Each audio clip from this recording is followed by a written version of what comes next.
All right, so if you've been watching the Shohei Ohtani market over the last few months, you've probably seen that his card prices have just gone absolute crazy. So I've been messaging with a friend of mine, and I'm like, I have a bunch of 2018 Ohtanis, and I know I have some of those gold ones from Topps Now.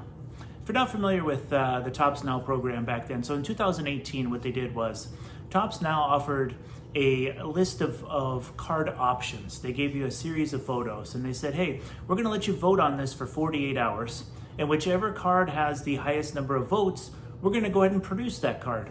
And you, if you get it correct, so if I vote for an Ohtani card and they decide to make that one, then you're going to get a gold version of it.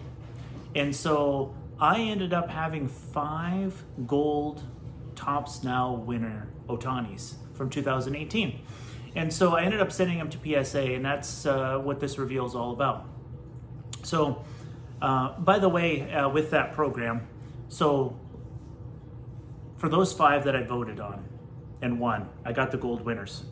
What they did for everybody else was they opened it up for a few more days and said, hey, you can still buy this card. You can't get the gold one, but you can get a standard version with the logo being white instead of gold.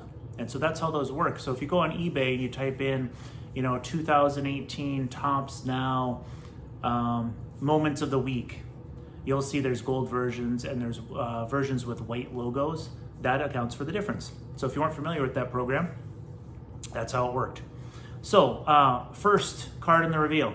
So these are coming back from PSA. The first one is the denoting his home runs despite his Tommy John diagnosis. This one was the lone 9. It did get a PSA 9. I really love the image for this particular one. I think it's a great image for a card. The total pop on this card, like all grades, is 115. It's pop 25 and a 9. So really overall, just really low numbers on this particular card. Again, I really like it. Would have loved to have had a 10. There were a couple of these that I thought were borderline 9s or 10s, and it's kind of a coin flip. And in this case, I ended with the 9. The second card is actually a card with Mike Trout. This is the back-to-back homers for the first time with Trout card. This one got a PSA 10. Now, the total pop on this card is, I believe, 101. And it's a pop 75 and a 10. So this particular card graded quite well. But still, there's only 75 10s in this particular card. I don't know. I just think it's kind of a cool image. And that particular week, I voted for it, so I must have thought it was the best option from that particular week anyway. And so so that one got a 10 as well. The next two are the same card, and it is one that basically says that he set a franchise pitching record while impressing with his bat. So denoting the fact that he's been doing both. I got 2 10s. On this particular card, you can see the serial numbers are different, but they are consecutive. So again, 2 10s on this. I looked up the pop report on this. The number in a 10, it is a pop 180 in a PSA 10. So even that is not like super high. It's licensed, it's in the pro uniform. These weren't like mass produced. The overall numbers, especially the ones that have been graded, are not super high. So pretty pumped about those two, getting the 2 10s. I remember looking at those and thinking that they both got a pretty good shot at getting 10s. Every card has some sort of minor thing, whether it's a minor like roller mark or something like that, or just a touch on an edge or a corner. But I remember looking at these and thinking, man, these are in pretty dang good shape. So I think a 10, of course, is a fair grade for both, and I think it's accurate. I don't remember seeing any real flaws on these. And then the big one. This is my favorite card out of the entire submission. This one basically says that he's the first person since Ruth to have 10 home runs and 40 innings pitched in a season. And this is part of what really makes Ohtani special. You know, he's doing things that you just, it's a first in my lifetime. And like it says, you know, first time since Ruth, and he's eclipsing a lot of those types of things. But this is a card with Babe Ruth. This also got a PSA 10. And I don't know, I started looking through the completed listings and stuff. It looks like, you know, this is probably like $500-600 card in a 10. It's a great one.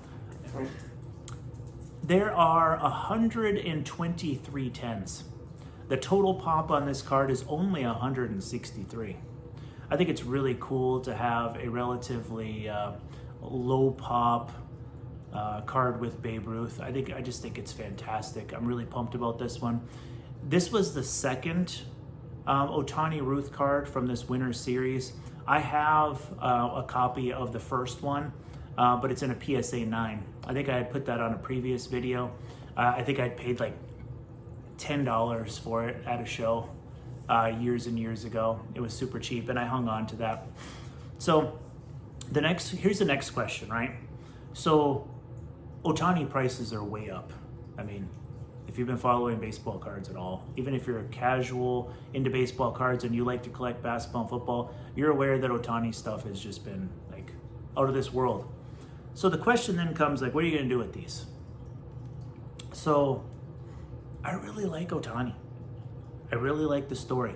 I wouldn't call myself like a hardcore baseball fan. I don't watch a ton of baseball, but when I hear Ohtani and there's a Dodgers game on or like an All-Star game or something like that's something that makes me want to tune in, you know, playoff start, because it's just something it's a phenomenon that's just so unusual.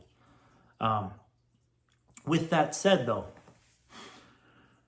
I do believe that in this situation, I will look to sell these if I think that there's a bigger Ohtani card that I can move into.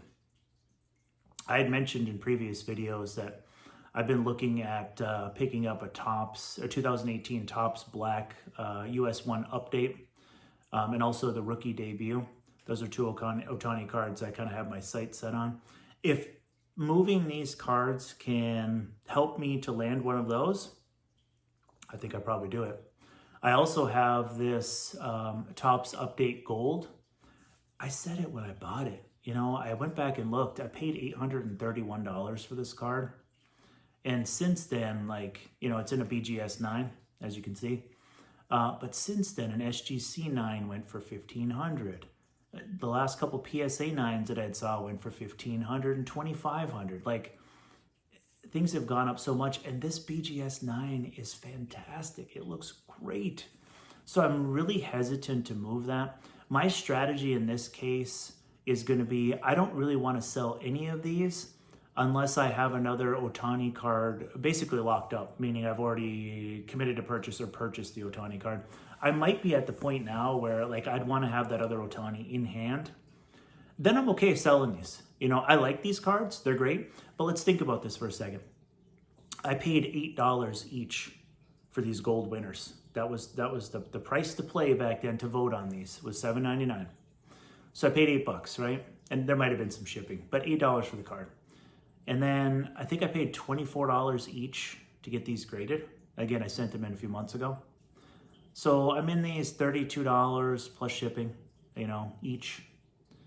And on the low end, we're probably looking at like $150, all the way up to maybe as high as $550, $600. And who knows, if the market keeps going up, it could be even higher. So when you start doing the math on these, it's like, well, you could take a chunk out of one of those larger cards with this lot and then the gold. And so that's something I'm really thinking about. I've got some time to make up my mind. I'm not in a big rush. Like I said, I have a lead on a US 1 black. I don't know if that's going to pan out or not. But if it does, it does. If it doesn't, it doesn't. They're not cards that you see every day. And so it might just be a situation where you got to be patient.